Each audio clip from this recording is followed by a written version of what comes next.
Hey everyone, welcome to today's video. Welcome to the Gaming Daddy channel. So today we're going to be looking at something in Tom Clancy's The Division 2 that is actually surprisingly improved. And this came from you guys in the community, spurring from my last video where I was trying to answer the question about the most popular builds right now in the game. And what somebody said was, yo, we have all kinds of builds in the game right now. It's not even a matter of which builds are the best. It's just a matter of which builds do you actually want to run. We actually have build diversity. And I was like, whoa, we actually do have build diversity. So I went back to my catalog of videos and I looked at some videos that I'd actually done in the past. And when you search build diversity in my, in my channel, what you're going to see is some of the videos that I've done on them were, at least I think the latest video I did was 5 months ago. And then I did one a whole year ago where we started having this conversation. Now, it took a while for us to get to there, from there to where we are now. But you also have to understand that there were a bunch of different issues that we met along the way. PvP in this game is the bane of the Division's existence. I know my PvP players are going to say, but that's crazy. You also know the truth. This game has cost, the entire progression of how the game is balanced so much time because the PvP is very complex. Now, is that the fault of PvP? No, it is the fault of the people who made the PvP, the devs themselves. They seem to be very, lost in many cases on how to do the PvP balancing. Maybe they bid on much more that they can chew, and I would say that's more likely the case in this instance. And the fact that Red Storm, who was doing all of that work, has kind of backed out of the project, it really complicated things. So things were left on the the PvE folks to deal with. And, at the same time, not break PvP every single time they did things, which they did in many cases. But you can look back at those days where we had multiple talents on, gear and how people still ran the best in slot and ran damage to armor in those gear. You can look at gear sets that came out like True Patriot, how underwhelming they were back then, sorry. You can look at Ongoing Directive, how it was also really underwhelming when it first came out. And now if you compare them from then till now, you start to see that those gear sets have actually taken on a whole new meaning. And not only have those gear sets taken on a whole new meaning, you're able to even run different combinations of gear that can actually replicate, or in some cases, do better than gear sets, but the gear sets still stand out. And an example is maybe you want to run, a damage build using skills. You can go with Hardwire because Hardwire has its own unique, position in granting you a very, decent skill cooldown at the end of the day. But if you really want to take it up a notch, then you have to combine the available talents and the available gear that's in the game in order for you to be able to run things. And so that's where you start to see the game shine, and then even add the slew of exotic items in terms of gear that we have that do support these kinds of build variations. You start to see that the developers have, over the course of a few months, gotten to a place where I will say we are at a good spot right now.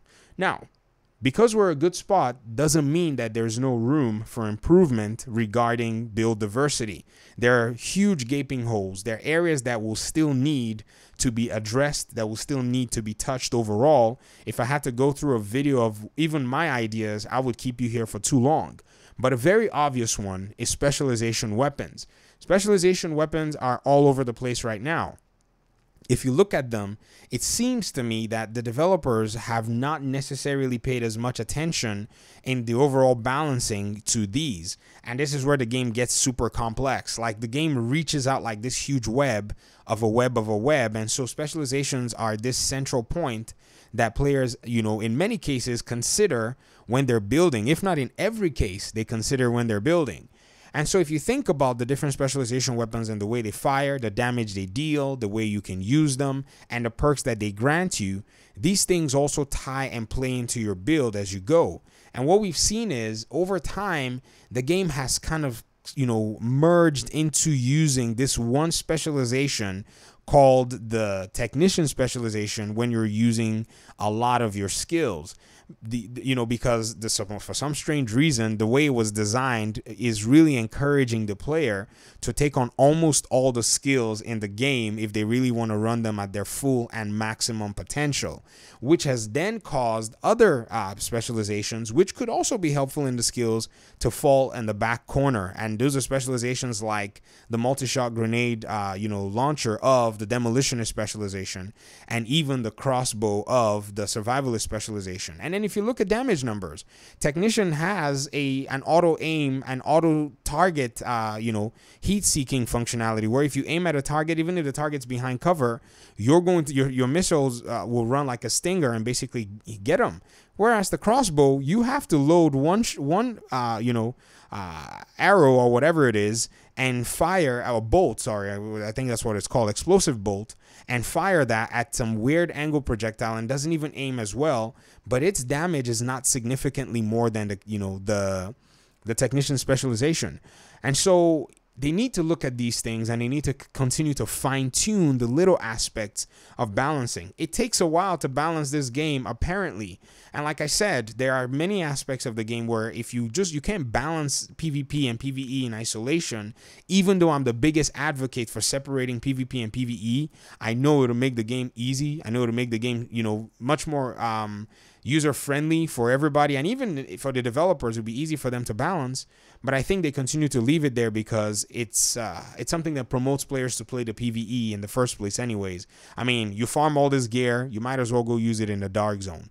But I have to say, that was a very eye-opening discussion that you guys, brought up in the comment section of my other video, talking about different builds and which ones are the more popular builds, because many of you were submitting your build ideas, and you were using these different fun combinations, using talents like kinetic momentum, and using all kinds of different weapons. And I'm thinking, yeah, I just used straight up glass cannon, but all of you are talking about Eclipse Protocol and using it with a Vial Mask and all that stuff, and I'm thinking to myself, man, that's insane. Some people even went and said people are just sleeping on the Coyote's mask, and I was like, I'm not sleeping on the Coyote's mask. What are you talking about? Some people said, man, if you go ongoing directive, the bleed is so nasty, it's crazy. Some people are like, oh, True Patriot is still the bomb. It's there to buff your team and all that good stuff. And I was like, this is out of hand as to how many people prefer all these variations of builds, using them in different combinations.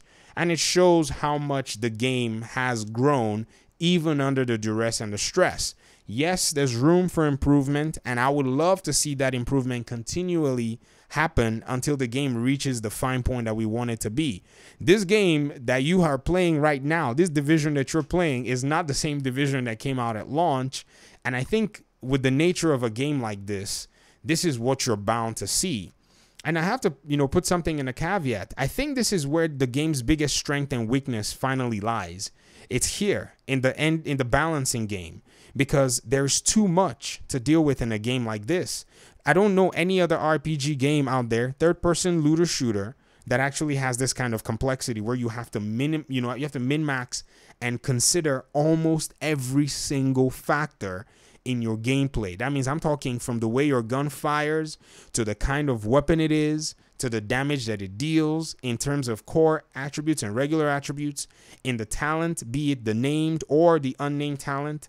If it's an exotic, that also factors in. What does that exotic do for you? And even your secondary weapon, and then each piece of gear and their own individual stats that go with them. This starts to layer up complexity that you cannot just find walking down the stream, the Steam library or the Steam sale. You're not going to find any game that does this.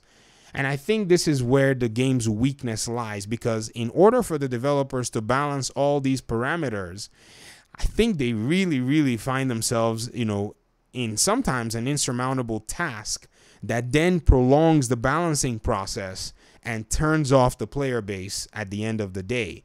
It's a blessing to have that kind of depth, and it's also a curse at the same time. This is Tom Clancy's The Division. This is what we've dealt with since the onset of this game, and so far it hasn't gone anywhere. People have said the developers don't seem to have learned anything, and I'm saying to myself, they may have learned, but then when it comes down to their biggest problem, they switch this entire whole game around, and instead of using the template from the first game, it's like they're restarting the entire process, thereby leaving them open to the same mistakes that they've made from the very first game. But man, we can sit here and talk all day. Hindsight is 2020, but I wanted to highlight this aspect of the game that I critiqued a few months ago and I've not revisited. And I appreciate you guys for taking time to engage in the conversation. So Let me hear your thoughts in the comment section. Hopefully we'll talk soon in another video. Peace.